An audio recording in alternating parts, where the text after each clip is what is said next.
warahmatullahi wabarakatuh. Halo pemirsa Paga TV, ketemu lagi dengan saya Zenita Putri dalam podcast We Talk, Women and Empowerment Talks.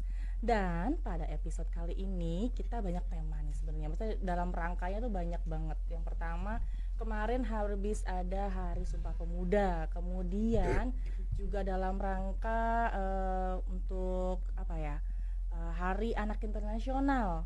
Nah, kita hari ini kedatangan dua orang yang luar biasa. Satunya mewakili generasi muda Gen Z gitu ya, dan satunya pastinya juga ini luar biasa juga, seorang pakar juga yang kita akan membahas hal yang paling penting di Indonesia, basic banget, dan ini penting buat semua orang, nggak cuma di bidangnya, di bidang kesehatan pastinya. Dan hari ini kita membawa dua orang yang istimewa ini. Nanti bisa memperkenalkan diri sendiri ya. Mereka ini yang pasti dari Universitas NU Surabaya, Nahdlatul Ulama Surabaya. Kita salam dulu, halo semuanya. Halo. Nah, biar gak penasaran, kita perkenalan satu-satu ya. Siapakah dua wanita cantik yang ada di depan saya ini? Boleh mungkin yang paling muda dulu ya, boleh ya? Boleh, silakan Kak. Ya, halo, perkenalkan nama saya Sanita Alia Putri, mahasiswi program studi gizi semester 5 di Universitas Nahdlatul Ulama Surabaya. Wah, ini lagi fresh-freshnya nih ya Kak ya. Lagi sibuk-sibuknya ya di kampus ya. Betul, pasti ya. betul. Selain kuliah, aktivitasnya apa aja nih? Selain kuliah, saya juga mengikuti komunitas beasiswa unggulan dan juga ada kelas model juga. Wow, luar biasa. Pasti banyak kulik ya. Nah, kita bergeser dulu sebentar nih ke narasumber kita yang kedua. Kakak yang satu ini nggak kalah luar biasa. Beliau ini juga sebagai pakar, kemudian akademisi juga. Boleh perkenalan diri dulu, silahkan Kakak. Halo, assalamualaikum warahmatullahi wabarakatuh. Perkenalkan, nama saya Paramita Fiantri. Saya adalah dosen prodi S1 Gizi Universitas Nahdlatul Ulama Surabaya. Di dosennya Kak Sanita. Oh gitu ya, harus panggil Bu berarti ya kalau kampus ya. Kalau di sini panggil Kakak apa Bu enaknya? Oke, karena kita seumuran panggil Kakak, ini yang Ibu aja ya. Iya, boleh. Oke, selamat datang Kak Sanita dan juga Ibu Paramita. Nah, hari ini nih kita banyak banget membahas hal-hal yang sebenarnya basic banget. Mungkin orang-orang nganggapnya terlalu biasa, maksudnya terlalu nggak dinotis bahkan. Dan ini sangat penting, yang pastinya untuk kita sebagai personal dan juga untuk keluarga kita, yaitu terkait gizi. Betul. Nah, sekarang kan ini pemerintahannya lagi mencanangkan banget ya untuk perbaikan gizi bagi anak-anak generasi emas Indonesia pastinya. Nah, dari UNUSA itu sendiri ada program apa sih nih gitu yang mungkin mau di-sharing ke teman-teman di depan sana? Boleh, mungkin pengantar dulu ya Kak. Boleh. Jadi saat ini UNUSA sejak tahun 2021 sampai sekarang ini masih sebagai implementing partner dari UNICEF untuk program gizi di Jawa Timur. Oke. Ya, khususnya kebetulan saya pegangnya di penanggung jawab untuk program fortifikasi pangan. Nah, jadi hari ini kita nggak cuma kolaborasi sama UNUSA dan juga pasti di salah satu program dari UNICEF. Pasti tahu dong generasi semuda semuanya, apalagi teman-teman yang di rumah nih, UNICEF itu apa, dan mereka memang sangat concern untuk anak-anak, terutama untuk masalah gizi. Nah, dari Paramita sendiri tadi kan ini UNUSA bekerja sama dengan UNICEF, programnya tentang fortifikasi pangan. Mungkin boleh pengantar dulu ya sebelum ke Sanita ya. Fortifikasi pangan kan masih banyak yang belum ngerti nih apa sih makanan apa, apakah itu jenis tumbuh-tumbuhan atau jenis makanan dari mana, kuliner dari mana gitu ya. Bukan ya? Bukan. Oke, saya mau menjelaskan nih. Oke, jadi fortifikasi pangan itu mungkin ini teman-teman nyapanya apa Kak? Pemirsa Paga TV. Pemirsa Paga TV. Itu boleh ditiru gitu ya, Pemirsa Boleh, Paga sambil TV. centil-centil dikit gak apa-apa. Jadi pemirsa Paga TV, fortifikasi pangan itu adalah penambahan zat gizi mikro. Jadi zat gizi mikro itu ada vitamin dan mineral, beberapa vitamin dan mineral yang ditambahkan ke dalam bahan pangan tertentu. Tujuannya adalah untuk meningkatkan nilai gizi dari bahan pangan tersebut untuk menyelesaikan atau mengatasi permasalahan kekurangan zat gizi mikro. Karena kalau kita ketahui saat ini kan mungkin yang paling populer kan istilah stunting ya. Betul, masalah yang mungkin orang-orang banyak taunya itu. Banyak taunya kan itu. Nah, cuma kalau stunting itu kan dia tampak secara fisik karena dia memang kekurangan zat gizi makro, ada energi, ada protein, ada lemak, ada karbohidrat. Nah, ternyata salah satu penyebab kondisi stunting itu semakin parah kemudian atau susah untuk dilakukan perbaikan, ternyata di dalamnya mereka mengalami kekurangan zat gizi mikro itu tadi. Jadi nggak harus nampak di fisik mereka anak-anak. Dan ini apakah hanya terjadi untuk anak-anak atau dewasa juga bisa? Dewasa juga bisa. Jadi istilahnya memang adalah hidden hunger, kelaparan tersembunyi. Jadi memang kalau defisiensi zat gizi mikro ini kelaparan tersembunyi yang nggak nampak secara fisik, tapi dampaknya cukup besar. Contohnya adalah kalau di usia anak sekolah sampai remaja, dia awalnya mengalami defisiensi vitamin A contohnya, atau yodium gitu. Nah itu ternyata banyak efeknya di jangka panjang. Salah satunya adalah permasalahan dengan kesehatan mental, kemudian gangguan kecerdasan, perkembangan otak dan lain sebagainya.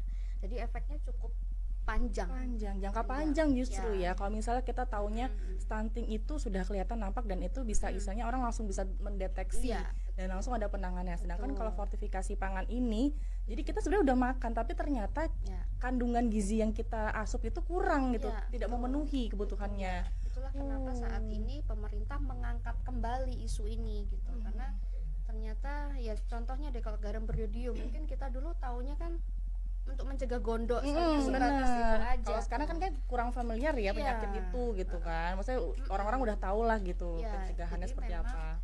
Dibutuhkan. Jadi pemerintah memikirkan strategi yang lebih masif lagi untuk penanganan strategi penanganan kekurangan zat gizi mikro tadi melalui fortifikasi pangan. Selain ada suplementasi kayak pemberian tablet tambah darah gitu kan, masih membutuhkan biaya, kemudian daya terimanya juga kurang, sehingga perlu ada strategi lain. Nah karena fortifikasi ini dianggapnya masih baru padahal sudah isu lama yang diangkat kembali, jadi salah satu bentuk dukungan dari UNICEF bersama UNUSA itu adalah melalui pemberdayaan mahasiswa di sini, yang dimana kan zaman sekarang Gen Z itu lebih didengar. Bener, biasanya kalau yang ngasih tahu tuh orang tua atau yang lebih tua gitu ya, apalagi kalau emaknya sendiri tuh susah didengar, tapi kalau teman-temannya kan mungkin bahasanya juga berbeda gitu, penyampaiannya. Contohnya kan kalau kayak Gen Z kan kreatif nih, misal kita buat TikTok edukasi, konten ya, gitu kan, edukasi nggak hanya sekedar joget-joget tapi ternyata itu ada poin-poin edukasi. Nah kalau kayak gitu kan mahasiswa lebih kreatif. Benar, nggak monoton jadinya ya. Kalau misalnya dikasih nasihat atau di kampus itu ya udah biasa gitu ya. Tapi kalau dengan sosmed itu kan lebih gampang kita menerima. Mudah diterima, betul. Nah, ke Mbak Sanita sendiri nih, ini kenapa gitu bisa nyemplung? Kenapa memilih gizi gitu dari sekian banyak? Dasarnya ini basicnya emang dasarnya jauh-jauh dari Surabaya loh ya. Unisa di Surabaya. Beliau ini udah dari Surabaya jauh-jauh langsung ke Malang, langsung ke Paga TV, luar biasa banget ya. Nah Mbak Sanita nih, kenapa memilih di jurusan gizi gitu? Apa yang memanggil jiwanya yang memanggil gitu? Panggilan jiwanya seperti apa? Oke, saya tertarik di jurusan gizi itu sendiri. Sebenarnya awalnya pada dasarnya ingin mempelajari mengenai pola makan itu yang baik seperti apa gitu. Terus proses dari mekanisme pencernaan pola makan itu sendiri dalam tubuh itu seperti apa dan kaitannya dengan penyakit gitu. Dan juga keluarga saya ingin punya anak yang bisa terjun di kesehatan gitu. Jadi saya memilih jurusan gizi itu tadi gitu. Oh gitu ya. Ya, karena saya yang saya tahu gitu ya, apa yang kita makan hari ini itu akan berpengaruh di masa yang akan mendatang gitu. Jadi prinsipnya sederhana aja. Lebih baik preventif di makanan, mencegah makanan dengan makanan gitu ya, daripada kuratif dengan obat-obatan. Betul, kalau sudah sakit itu akan lebih susah lagi ya. Iya, istilahnya betul. lebih banyak lagi yang harus kita keluarkan. Betul. Jadi lebih baik mencegah daripada mengobati. Mengobati. Iklan layanan masyarakat. Jadi kalau misalnya memang dari keluarga pun sudah concern dalam artian harus nih di keluarga harus ada yang ngerti masalah kesehatan. Iya. Apalagi dengan menjadi salah satu tenaga kesehatan pastinya juga kan mengabdi kepada masyarakat banyak ya, bermanfaat buat orang banyak. Luar biasa banget loh, keren banget anak muda zaman sekarang kayak gini tuh harus diacungin jempol, bener ya Bu Paramita ya. Jadi secara informasi udah berbeda kan ya. Iya. Percakapannya kan kalau dosennya bicara kan jadul Kak. Iya bener banget. Biasanya kan kalau kita kenapa ngurusin harus di kesehatan kan kalau dulu mungkin ya karena orang tua gitu ya. Tapi ini ada alasan memang dari panggilan jiwa sendiri memang pingin mengupgrade diri di bidang itu gitu ya. Kalau dari Bu Paramita sendiri melihat nih, nanti mungkin pasti secara langsung apa yang dilakukan sama Kak Sanita ya. Sebenarnya kenapa sih dari UNUSA atau UNICEF ini melibatkan mahasiswa di situ? Oke, jadi memang karena poinnya UNICEF ini kan kerjasama dengan pemerintah Republik Indonesia ini lebih ke arah bantuan teknis. Nah, kita sifatnya bantuan teknis itu adalah lebih ke arah peningkatan kapasitas baik dari OPD pemerintah kemudian sampai ke masyarakat. Nah, masyarakat ini kan ada tingkatan levelnya tergantung dari spesifikasi programnya. Nah, khusus untuk fortifikasi pangan ini kan memang mengarahnya ke seluruh populasi.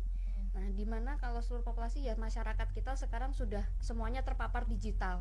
Sementara kalau kita hanya edukasi berdasarkan penyuluhan itu kayaknya kan nggak inovatif gitu loh Kak. Akhirnya kita memikirkan bahwa konten media sosial, kemudian dalam pembuat penyusunan kayak ini seperti fact sheet dan lain sebagainya gitu kan mereka lebih kreatif. Kemudian dengan adanya program dari Kemendikbud itu kan ada KKN tematik ya deh ya. Nanti di semester 6 kan Sanita akan menjalani KKN tematik. Nah, KKN tematik itu di desa itu nanti kita ada pemberdayaan masyarakat yang memang ada temanya sesuai dengan isu tren yang ada, isu kesehatan yang ada di daerah tersebut di Indonesia. Di Indonesia. Nah, kemarin tuh kita udah 3 tahun ini kan kita temanya tentang stunting. Nah, karena ini relate gitu kan, ya apa nggak baik gitu misalkan bisa ditambahkan terkait dengan fortifikasi pangan. Nah, akhirnya kita mikirkan ya udah nih kayaknya mahasiswa kemarin kita coba untuk dia bikin konten. Nah, ternyata ini viewersnya tuh lebih banyak gitu ya, lebih banyak dilihat gitu bahkan kan. talk show di kampus saja mintanya harus ada narasumber dari mahasiswa. Bener banget, apalagi kalau misalnya Kak Sanita ini juga kan aktif gitu ya selain di kampus juga sebagai model juga gitu. Jadi memang apa ya lingkungannya tuh sudah mendukung gitu kan ya, dimana yang pastinya sebagai ya mau nggak mau sebagai orang yang role model gitu atau public figure lah harus menjadi contoh juga untuk generasi muda mahasiswa terutama gitu ya. Nah, kalau Kak Sanita sendiri ini kan tadi juga pinter banget ini mendapat beasiswa dari beasiswa unggul ya, unggulan dari kementerian juga kan itu ya, betul, dan itu pasti ada program-program tertentu yang mungkin relate juga apa dengan yang sekarang lagi dikerjakan. Iya betul. Jadi dari beasiswa unggulan itu sendiri sebenarnya ada forum nasionalnya, tetapi saya mengikuti yang komunitas beasiswa unggulan di tingkat Surabayanya saja gitu. Nah, kemarin baru demisioner, tapi program-program apa aja yang dilakukan? Tepatnya saya di divisi public relation. Pada saat itu ada suatu program namanya KIA. Nah, itu KIA itu seperti pengabdian masyarakat. Jadi kami datang ke desa, salah satu desa di Sidoarjo. Jadi di situ kita melakukan sosialisasi. Kan komunitas itu beberapa universitas dan juga beberapa jurusan ya, dari biasanya perkumpulan gitu dari ya. Perkumpulan, ya betul. Jadi saya waktu itu mengisi sebagai pemateri di sosialisasi kesehatannya, edukasi wanita usia subur dan juga edukasi mengenai 1000 HPK, 1000 hari pertama kehidupan itu seperti apa gitu. Jadi setelah ibu untuk ibu dan bayi gitu ya, untuk penanganannya mungkin karena mungkin di daerah-daerah pun banyak yang belum ini ya untuk pembinaan juga angka kematian ibu melahirkan. Wah, gila, keren banget ya. Jadi nggak cuma di kampus tapi di luar kampus pun banyak yang dilakukan yang memang relate dengan masalah-masalah yang di masyarakat tentang kesehatan gitu ya Kak ya. Nah, kalau di komunitas sendiri berarti kan ada beberapa universitas. Nah, itu teman-teman gimana caranya menyatukan visi atau gimana apa ya program yang benar-benar kalian pengen bawa? Pasti kan sebagai PR nih. Nah, ini tugasnya bener banget ya. Tadi milih dia ya gitu kan.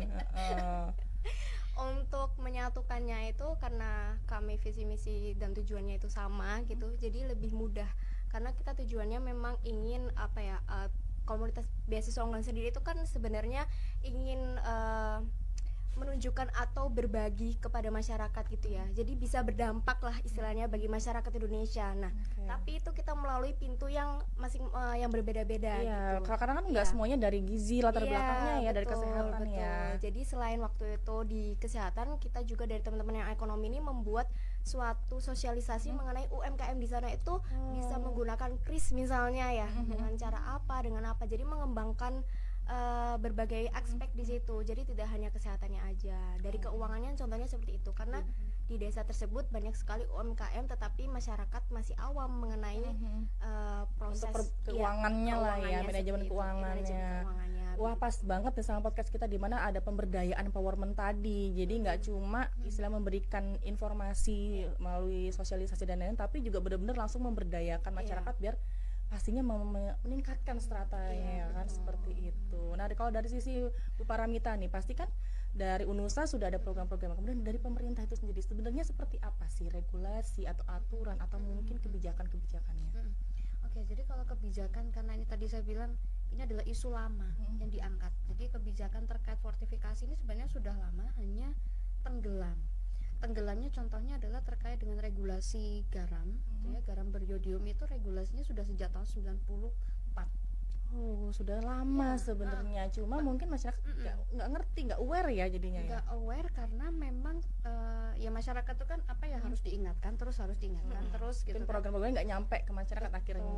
Nah, itu salah satunya. Dan untuk regulasi ini kita sudah tentang fortifikasi pangan ini sudah masuk di rencana jangka menengah RPJMN, RPJMD gitu ya. Menengah nasional dan rencana menengah untuk daerah yang turun ke provinsi hingga ke kabupaten kota. Nah, salah satunya terkait dengan garam beriodium tadi itu ditentukan berdasarkan Standar Nasional Indonesia (SNI)-nya tentang garam beriodium itu sudah diperbarui terakhir di tahun 2016. Kemudian untuk fortifikasi pada tepung terigu itu Jadi macam-macam ya berarti ya bentuk-bentuk fortifikasinya. itu di tahun 2018. Kemudian untuk minyak goreng sawit itu di SNI-nya keluar di tahun 2018 untuk perbaruannya. Sedangkan yang terakhir ini beras fortifikasi. Sampai ke beras pun bahkan makanan pokok kita ya. Oke. Nah, itu. Jadi beras ini regulasinya untuk SNI-nya sudah keluar di tahun 2025 Juli kemarin, masih fresh from the oven. Nah, ini makanya harus masyarakat diinfokan kembali gitu ya. Jadi biar apa-apa dari kayak jadi kan selaras ya antara program pemerintah biar sampai ke masyarakat itu sendiri. Dan dari UNUSA ini pasti apa yang dilakukan di program-programnya? Paling nggak pasti kan dalam jangka waktu tertentu dan sampai targetnya seperti apa sih sebenarnya? Jadi kalau program-program yang sudah kita lakukan karena basicnya adalah di bantuan teknis peningkatan kapasitas, kita awal adalah peningkatan kapasitas atau sosialisasinya di level pemangku kepentingan dulu. Pemangku kepentingan itu adalah OPD terkait. Jadi leading sektor kami ada di Bapeda Provinsi Jawa Timur. Kayak dilibatkan pemerintah berarti ya? Iya, memang leading sektornya di pemerintah karena aturan atau regulasi ini untuk fortifikasi pangan yang nasional itu dari Bappenaska. Jadi turunnya ke provinsi kan melalui Bapeda Provinsi, kemudian di daerah juga Bapeda Kabupaten Kota. Tapi karena ini fortifikasi pangan ini melibatkan 4 komoditas pangan, berarti ada OPD terkait yang juga dilibatkan. Kayak Dinas-dinas terkaitnya. Jadi ada Dinas Perikanan Kelautan, kemudian ada Dinas Pertanian dan Ketahanan Pangan, Dinas Kesehatan, Dinas Pendidikan dan sebagainya itu juga termasuk gitu ya. Kemudian sosialisasi itu turun ke level masyarakat. Nah, itu tadi kenapa ke mahasiswa. Karena bagian dari masyarakat itu kan banyak sekali ya. Nah, contohnya kayak seperti ini. Kalau kita tahu ternyata tepung terigu dan minyak goreng itu kan sudah dilakukan fortifikasi. Tepung terigu ini difortifikasi dengan 5 vitamin dan mineral gitu. Ada vitamin B1, B2, B9, kemudian zinc dan juga zat besi. Nah, kemudian minyak goreng sawit ini udah difortifikasi dengan vitamin A. Nah, tapi kan orang, ternyata tepung sama minyak goreng ini udah difortifikasi. Itu semua, kemudian garam juga udah difortifikasi dengan yodium. Berarti mie instan boleh dong dikonsumsi. Nah, itu gimana penggunaannya berarti ya? Nah, itu kenapa kita melibatkan mahasiswa. Nah, kalau kita yang bicara Kak, terus terang mahasiswa, ibu mah maunya tadinya katanya bilang nggak boleh bisa ternyata kenapa gitu. kok ini juga ada aturan-aturan tertentu yang melarang itu atau pembatasan sih bukan melarang ya. Pembatasan. Jadi ketika sampai mahasiswa yang melakukan edukasi, jadi gitu ya Kak. Dan biasanya mahasiswa tuh langsung dengan gaya bicaranya atau mungkin caranya tuh langsung relate banget sama yang dikerjakan sehari-hari oleh mahasiswa itu sendiri ya. Yang mungkin kadang kalau misalnya kita di tataran akademisi itu terlalu teoritik tadi, bener ya.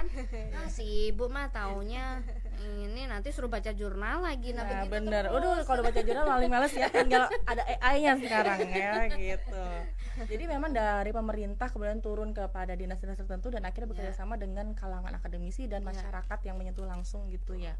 Nah kalau misalnya kira-kira nih mungkin kayak sebenarnya Indonesia Emas pinginnya di tahun 2045 atau dari kalau program fortifikasi ini di tahun berapa sih pencapaiannya yang ingin mulai dicapai? Kalau kita kan ada RPJMN, ada RPJPN. Kalau jangka menengah berarti ya setiap 5 tahun kan kita evaluasi. Nanti yang di jangka panjang berarti setiap sampai tahun 2045 nanti seperti apa. gitu. Jadi perkembangan regulasi terutama yang masih menjadi kendala itu kan di pengawasan sebenarnya. Jadi kan garam-garam beriodium yang beredar itu mereka seharusnya kalau mengikuti aturan SNI ada aturannya minimal 30 ppm untuk kandungan yodium di dalam garamnya. Nah, dia sudah nyambung karena memang sudah sering, Kak. iya setiap hari makanannya ya gitu. Kayak gitu. Kemudian ternyata yang beredar di pasaran Nggak mencapai itu ya. ada si cap ini ternyata dengan label yang mirip, kita tes yodiumnya yang ini jauh loh di bawah 30 ternyata tidak memenuhi jadinya. iya. Ya. Nah itu kan berarti, dan pada saat kita melakukan lokakarya ada praktek untuk mengetes kadar yodium itu tadi, akhirnya masyarakat bilang tadi merek apa tuh yang ini, ternyata ini ya gitu. Jadi nggak selalu yang beredar di supermarket itu yang sudah pasti mengikuti aturan SNI. Memang kebanyakan iya, 90% produk yang beredar kalau di market itu rata-rata udah mengikuti aturan. Terverifikasi, Tapi ya. kalau yang di pasar tradisional memang masih jarang. Nah, Jadi memang kontrolnya itu betul. ya. Nah, itu salah satu yang bisa dilakukan sama mahasiswa. Tadi kan dia terjun ke desa nih. Di pasar seperti apa sih garam yang beredar, contohnya kayak gitu. Nah, itu mungkin yang bisa diinginkan gitu, Kak. Oh gitu. Jadi memang melibatkan mahasiswa itu sebenarnya sebagai apa ya, tim penggerak secara Iya, langsung ya. betul. Nah, kalau dari Mbak Sanita sendiri, apa yang mungkin yang tadi selain dari KKN tadi atau mungkin tadi program bersama teman-teman dari komunitas beasiswa unggulan gitu ya, di masyarakat tuh seperti apa sih sebenarnya faktanya mungkin yang Mbak tahu, dan mungkin pernah solusinya seperti apa yang dilakukan, atau dengan langsung lah ngomong langsung ke masyarakatnya atau menggunakan tadi media sosial yang digunakan? Ya, oke. Kalau dari saya pribadi itu sebenarnya faktanya di masyarakat memang faktanya tidak sesuai dengan yang aturannya, betul. Tidak sesuai datanya istilahnya kayak gitu. Jadi berbanding terbalik banget gitu. Nah, untuk solusinya sendiri mungkin sebagai mahasiswa saya itu bisa mendukung melalui video konten tadi itu menarik gitu. Karena kan yang kita tahu bahwa dari generasi muda ataupun khususnya di Gen Z gitu ya, banyak sekali yang bisa menerima edukasi itu dengan video yang kreatif, yang menarik gitu ya, yang infografik. Jadi poin intinya itu bisa tersampaikan dengan mudah, bukan yang dengan banyak kalimat, tetapi poin intinya seperti apa dan Mengena gitu ya. dan dengan visual yang menarik itu yang bisa membuat generasi seperti kami itu cepat menangkap atau menerima informasi yang diberikan seperti itu. Nah kan kalau Mbak Sanita sendiri memang sudah concernnya di bidang gizi itu. Nah sekarang kalau buat teman-teman di luar sana yang memang sebenarnya anak Gen Z itu anak yang pintar banget, artinya mereka tuh cepat banget menangkap informasi, dan biar lebih massal lagi terkait masalah gizi ini, mungkin bisa kasih masukan ke teman-teman di luar sana gimana biar mereka tuh juga ikut apa ya, kayak concern ke bidang itu gitu loh. Oke, kalau dari saya pribadi mungkin utamanya ya sebelum kita beli bahan jajan kemasan gitu ya, itu mungkin bisa dilihat dulu seperti informasi nilai gizi di belakangnya. Jadi kayak komposisinya itu ya seperti apa gitu. Jadi karena itu sangat berpengaruh ya kepada apa yang kita makan tadi, yang sudah saya jelaskan. Apa yang kita makan itu akan berpengaruh di masa mendatang gitu. Betul. Jadi jangan asal beli, kalau bisa dicek dulu gitu ya. Jangan termakan juga iklan-iklan gitu ya. Betul. Jadi benar dicek gitu. Walaupun ya sebenarnya balik lagi untuk kesehatan kita sendiri ya. Apalagi kan anak-anak generasi muda ini kan masih panjang nih gitu kan. Misalnya kalau misalnya lebih aware di sekarang kan ya insya Allah kesehatannya akan lebih jangka panjang gitu ya. Nah kalau balik ke Bu Paramita, ini kan tadi sudah banyak tuh beberapa jenis makanan pangan yang memang sudah terfortifikasi. Dan kenapa beras yang misalnya kan selama ini kita makan beras dan kita ya udahlah yang penting makan beras, orang udah tahu makan beras apapun ya udah yang penting beras gitu. Kenapa ikut juga harus difortifikasi? Ya, alasannya itu tadi. Karena beras itu makanan pokok. Oke. 90% penduduk kita semuanya makannya nasi. Kalau orang Indonesia kalau ya belum makan nasi artinya belum makan, bener ya. Itu alasan utamanya kenapa beras menjadi tambahan bahan pangan yang akhirnya dilakukan fortifikasi. Memang potensinya besar ya untuk dikonsumsi karena lebih massal malah ya. Iya. Tapi kadang masyarakat itu salah persepsi lagi, Kak. Oke. Ya udah kalau gitu makan nasi doang aja. Nah, udah cukup gitu ya. Atau mungkin makannya beras doang, karbohidratnya malah double gitu ya. tadi mie instan begitu ya Iya, kan katanya Tepung sama. ya, apa jadi dunia ini tanpa tepung terigu. Apalagi tambahnya garam diganti micin gitu kan ya. Nah, Itu tadi minyak goreng. oke. Makanan kita semuanya rata-rata lauknya digoreng. Iya. Nah, Tuh. jadi memang 4 bahan pakan ini Ya, yang memang banyak dikonsumsi intinya, akhirnya ya. Jadi syarat pangan yang boleh atau menurut aturan ya Kak ya, menurut aturan atau regulasi itu adalah bahan pangan yang dilakukan fortifikasi itu salah satu syaratnya adalah yang berpotensi memang dikonsumsi secara rutin dan dalam jumlah yang konsisten, besar dan konsisten. Nah, kan ini kan sudah nih kita teman-teman juga ya apa sih yang penting kita makan gitu ya. Mungkin ya yang penting bisa makan kenyang tadi sedangkan biar teman-teman nih biar makin sadar makan tuh nggak sekedar makan tapi dilihat dari nilai gizinya. Mungkin Bu Paramita sama Kak Sanita dari sisi yang edukasi sama juga dari mahasiswa dengan Gen Z itu gimana mungkin cara menyampaikannya? Terus kan kalau dari akademisi ya kita memang lebih banyak ke arah pengabdian masyarakat, itu lebih ke arah sosialisasi, edukasi. Cuman kemarin terakhir saya itu sempat melakukan pengabdian masyarakat di SMA karena memang kebetulan prevalensi untuk anak remaja mengalami underweight Kak, jadi terlalu kurus. Justru terlalu kurus Ya, itu ya. itu ternyata juga tinggi dibalik tren obesitas yang lagi Jadi yang naik katanya ini. kekurangan gizi itu bukan stunting teman-teman ya. Jadi harus dilihat dulu nih gitu ya. Jadi selama ini kan memang tren prevalensi obesitas ini lagi naik, kegemukan pada anak dan remaja ini kan lagi naik. Ternyata dibalik itu kita cek yang kurus banyak banget. Atau mungkin Dengan karena anak remaja permasalahan- pinginnya sok-sokan diet gitu sekarang ya. Iya, jadi dengan permasalahan karena mereka ini rata-rata mental health-nya cukup sering terguncang. Bener. Jadi dikit-dikit tugas berat.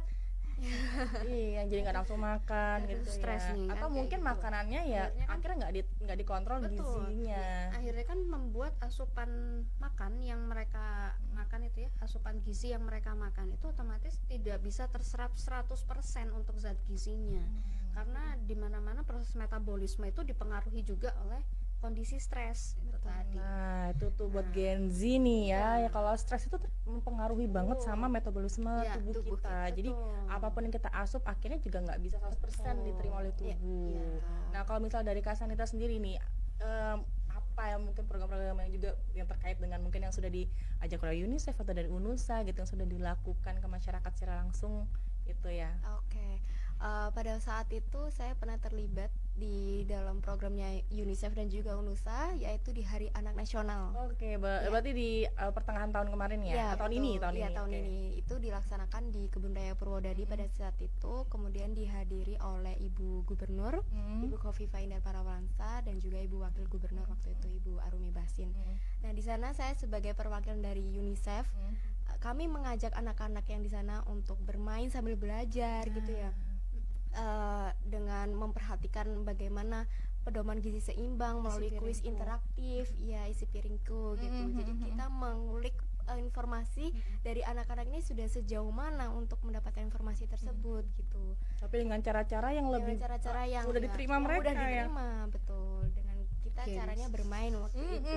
Jadi fun banget kalau Fun misalnya yang banget. ngomong ibu-ibu kan biasanya nggak didengerin tuh. Tapi kalau anak-anak pas sambil main, Iya. ceritanya pun juga sambil kayak storytelling, kayak ngedongeng gitu. Jadi kan lebih bisa ditangkap. Iya, betul. Jadi Jadi pesertanya kemarin SD sampai SMA, se-Jawa Timur. Jawa Timur. Jadi anaknya pun juga dimulai juga harus paham. Iya, gitu ya. betul. Keren banget. Jadi mudah-mudahan next time-nya gitu ya boleh banget nanti kalau ada kegiatan-kegiatan boleh diinformasikan. Atau mungkin kalau misalnya teman-teman di rumah nih ya, oh iya ya ternyata aku butuh nih informasinya, mau dapetin informasi tentang mungkin gizi dan lain-lain atau program-program dari UNICEF atau UNICEF itu kemana biasanya?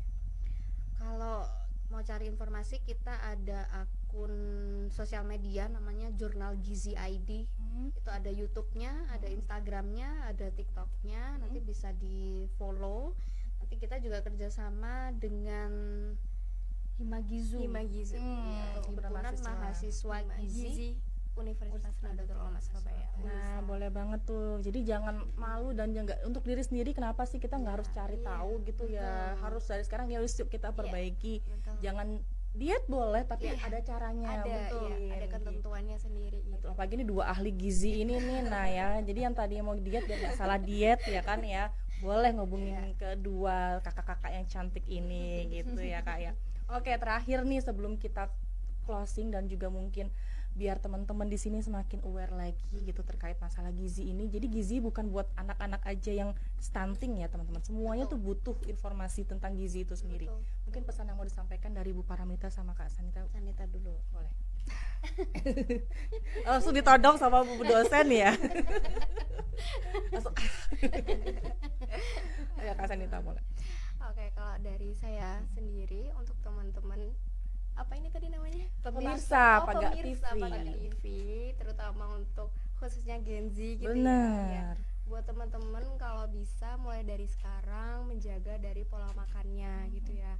Karena kebanyakan faktanya di lapangan itu banyak sekali teman-teman yang mengkonsumsi nasi dengan mie itu yang sama-sama karbohidrat. Sumber Apalagi di karbohidrat rapel gitu.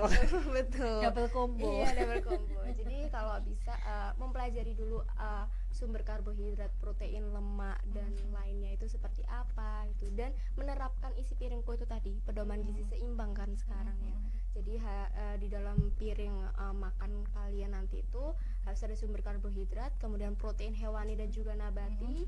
Jadi tidak pilih salah satu tapi protein nabati, hewani dan juga nabati, dan juga sayur buah. Jadi harus lengkap nilai gizinya. Harus gitu. lengkap. Ya. Nah, nanti mungkin bisa di next episode ya kita Iya, ngobrolin soal isi betul. piringku itu Iya, tadi ya. betul. Benar. Oke, dari Bu Paramita nih untuk Iya. adik-adik di luar sana. Adik-adik pemirsa Paga TV gitu ya. Jadi melanjutkan tadi yang disampaikan sama Kak Sanita. Jadi isi piringku itu adalah berisi ada karbohidrat, ada protein hewani dan nabati, ada lemak, ada energi. Nah, tolong di ini Kak, maksudnya di highlight bahwa susu saat ini adalah bagian dari protein hewani. Oke. Jadi 4 sehat 5 sempurna sudah digeser iya, menjadi isi piringku. Betul. Kemudian konsumsilah bahan pangan, cermat ya Iya. dalam memilih produk. Kalau beli-beli khususnya adalah garam, pilih yang ada label yodiumnya, Dicek kemasannya ya. cek kemasannya. Kemudian kalau tepung terigu sama minyak goreng sawit, alhamdulillah semua produk kemasannya Yang berkemasan yang ya. berkemasan tepung terigu maupun yang minyak goreng sawit itu sudah difortifikasi. Sudah lulus SNI. Sudah semuanya sudah sesuai dengan SNI gitu. Kalau beras fortifikasi saat ini sudah mulai banyak dijual di mas supermarket ya. Memang harganya masih agak mahal. Nah, ini pemerintah sedang melakukan upaya yang lebih masif supaya harganya juga bisa nantinya sesuai dengan Masyarakat lah ya. masyarakat. Kemampuannya masyarakat. Ya. Terus pesan terakhir Kak, kalau ketemu beras bervitamin, judulnya beras bervitamin, pasti nanti teman-teman akan menemukan bulir-bulir yang seperti gabah kering. Jangan dibuang, Ikut dimasak tetap ya. jangan dibuang, jangan dipilih-pilih, karena itu justru adalah namanya kernel. Fortified rice kernel. Nah, itu berisi vitamin dan mineralnya. Jadi Ketika awalnya dimasak itu jadi akhirnya terurai di dalam. terurai, sudah dikapsulasi, bentuknya udah sama dengan beras. Jadi memang kalau beras fortifikasi, dia dikatakan beras fortifikasi itu ya beras biasa. Kemudian dicampur dengan si kernel itu tadi yang berisi sekitar 5 sampai 7 macam vitamin dan mineral. Jadi memang karakteristiknya dia tuh hanya 80% mirip dengan beras gitu, karena memang berasal dari beras yang ditepungkan, diserbukkan gitu, kemudian dicampur dengan bubuk premix berisi vitamin mineral, terus dikapsulasi ulang. Jadi dia mirip dengan beras, cuman karakteristik secara warna, dia warnanya lebih coklat. Nah, jadi kalau teman-teman nanti tahu ada merek beras bervitamin saat ini di supermarket, nanti dibeli, dicek, agak cermat, memang warnanya agak beda. Jadi lebih coklat, ya lebih keruh gitulah warnanya. Itu jangan dibuang. Jangan dibuang. Ini justru itu Jadi ya. biasanya ibu-ibu dipilihin gitu ya. Ini beli beras mahal tapi kok ada Banyak gabahnya. gitu ya. Jadi jangan dibuang ya. Jadi itu justru adalah vitaminnya.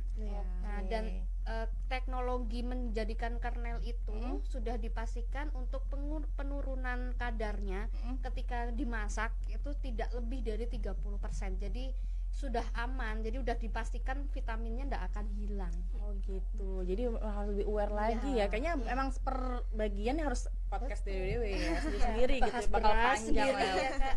Iya, biar tahu nih semua karena apapun yang dikonsumsi Iya. itu adalah yang kita sehari-hari Iya, gunakan. betul.